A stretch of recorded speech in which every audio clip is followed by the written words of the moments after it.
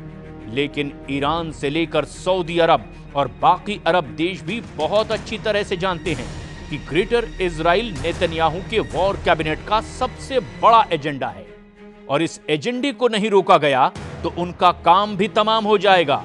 और यही वजह है कि ईरान ने बाकी अरब देश से अपने संबंध बेहतर बनाने शुरू कर दिए हैं।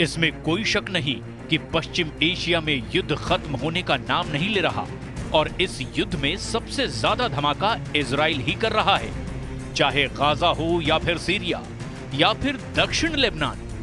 धमाके बहुत ज्यादा हो रहे हैं और मौतों का आंकड़ा भी बेकाबू हो चुका है। इस वक्त गाजा, लेबनान और सीरिया के आसमान में इजराइल की एयरफोर्स बहुत एक्टिव है। इजराइल के F-15 फाइटर जेट लगातार उड़ान भर रहे हैं और इनको ऐसे ऐसे बमों से लैस किया गया है जिससे ऐसे धमाके हो रहे हैं जिसकी गूंज तेहरान तक पहुंच रही है। इजराइल के इन धमाकों के साथ सीरिया में जुलानी का ऐसा तूफान आया है कि उस तूफान में न सिर्फ बशर अल असद की सरकार उड़ी बल्कि असद की मदद करने वाले पुतिन और खामनेई का मजबूत खूंटा भी उखड़ गया। जुलानी ने सीरिया में ऐसा जाल फैलाया कि इस जाल में फंसे रूस और ईरान की सेना को सीरिया से भागना पड़ा। जुलानी का जाल बुनने वाले तुर्की और इजराइल इस वक्त बहुत खुश हैं। जुलानी का जाल इतना मजबूत बताया जा रहा है जिसकी जद में अब कई और अरब देश भी आ सकते हैं। डर है कि इसमें जॉर्डन के राजा किंग अब्दुल्ला भी फंस ना जाएं और जुलानी का अगला टारगेट जॉर्डन बन सकता है।